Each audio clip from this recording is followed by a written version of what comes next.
Materi pertama yaitu hakikat manajemen. Materi yang kedua, perkembangan pemikiran manajemen dan lingkungan manajerial. Yang ketiga, pemecahan masalah dan pengambilan keputusan. Dan materi yang terakhir adalah perencanaan.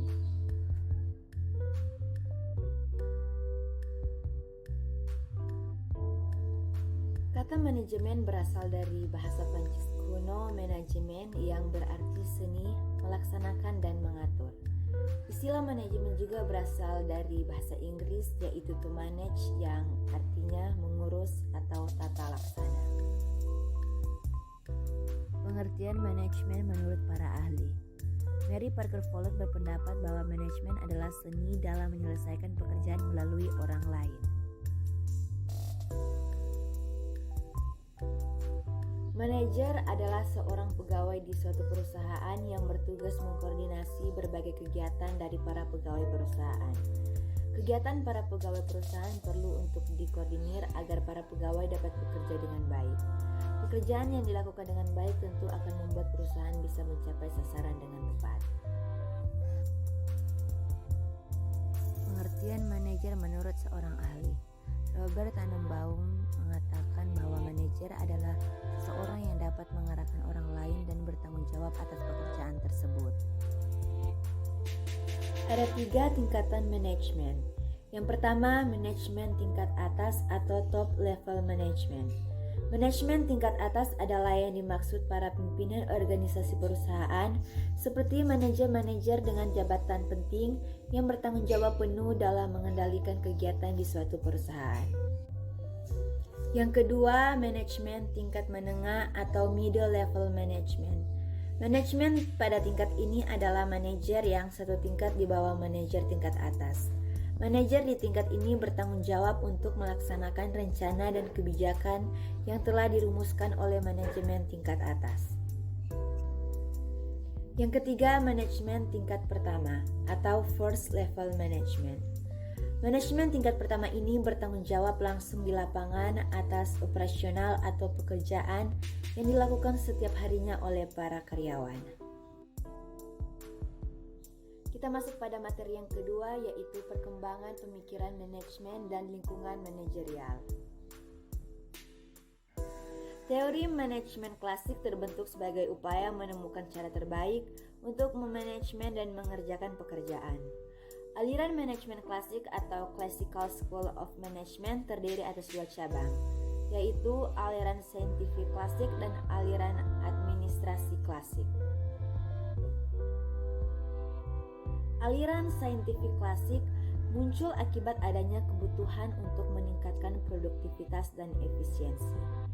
Penekanannya pada bagaimana menemukan cara terbaik untuk menyelesaikan pekerjaan yang dilakukan dengan cara menguji bagaimana sesungguhnya proses kerja dilakukan serta keahlian apa yang dibutuhkan oleh pekerja dalam proses kerja tersebut.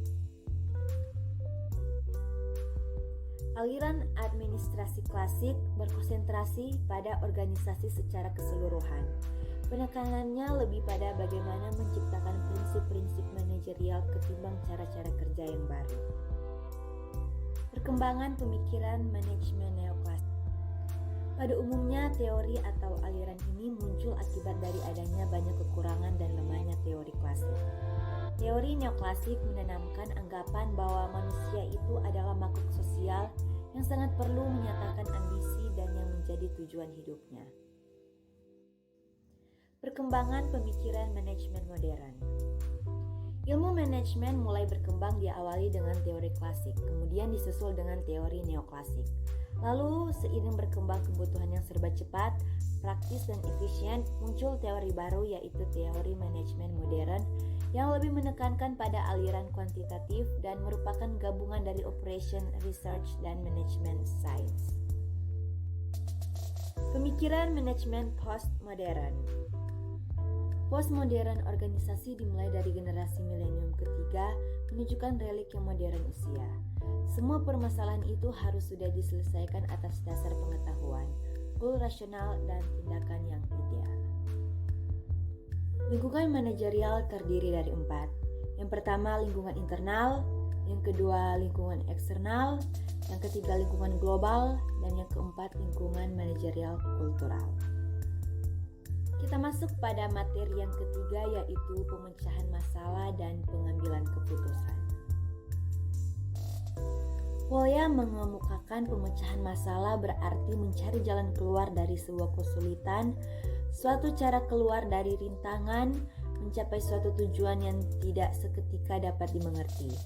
Pemecahan masalah juga merupakan aktivitas berpikir yang diarahkan untuk menemukan jawaban atas permasalahan yang meliputi pembentukan respon dan seleksi atas berbagai kemungkinan respon. Menurut Kaoru Ishikawa yang dialihbahasakan oleh Nawolo Widodo, ada 8 langkah pemecahan masalah yang sering digunakan dalam pengendalian kualitas. Yang pertama, menemukan masalah. Yang kedua, mencari sebab yang mengakibatkan masalah. Yang ketiga, menemukan penyebab utama. Yang keempat, menyusun rencana penanggulangan. Yang kelima, melaksanakan rencana penanggulangan. Yang keenam, evaluasi hasil penanggulangan. Yang ketujuh, standarisasi. Dan yang kedelapan, rencana selanjutnya. Definisi pengambilan keputusan mengandung 3 arti. Pertama, pilihan atas dasar logika atau pertimbangan. Kedua, beberapa alternatif yang harus dipilih untuk menghasilkan satu pilihan terbaik. Sementara arti yang ketiga, tujuan yang ingin dicapai dari keputusan tersebut. Maka pengertian teori pengambilan keputusan adalah suatu pemecahan masalah untuk memilih satu alternatif dari beberapa pilihan alternatif yang tersedia. Pengambilan keputusan menjadi salah satu proses dan cara cepat masalah yang bisa dikatakan sebagai tahap milestone atau titik krusial saat menghadapi tantangan dan rintangan yang menghadang. Langkah menguraikan proses pengambilan keputusan. Yang pertama, identifikasi keputusan. Yang kedua, kumpulkan informasi. Yang ketiga, identifikasi alternatif potensial. Yang keempat, analisis semua bukti. Yang kelima, pilih opsi. Dan yang keenam, ambil tindakan. Jenis-jenis pengambilan keputusan. Yang pertama, keputusan strategis. Keputusan strategis adalah keputusan untuk menjawab tantangan dan perubahan lingkungan dan biasanya bersifat jangka panjang. Yang kedua, keputusan administratif atau taktik. Keputusan ini berkaitan dengan pengelolaan sumber daya atau keuangan dan teknik. Dan yang terakhir, keputusan operasional. Keputusan operasional adalah keputusan yang berkaitan dengan kegiatan operasional sehari-hari. Kita masuk pada materi yang keempat, yaitu perencanaan.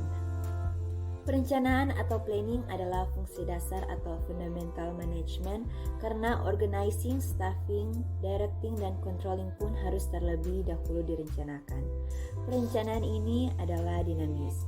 Perencanaan ini ditunjukkan pada masa depan yang penuh dengan ketidakpastian karena adanya perubahan kondisi dan situasi.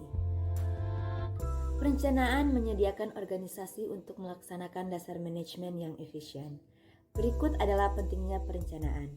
Yang pertama, perencanaan memberikan arahan untuk suatu tindakan atau tujuan. Yang kedua, perencanaan mengurangi risiko ketidakpastian.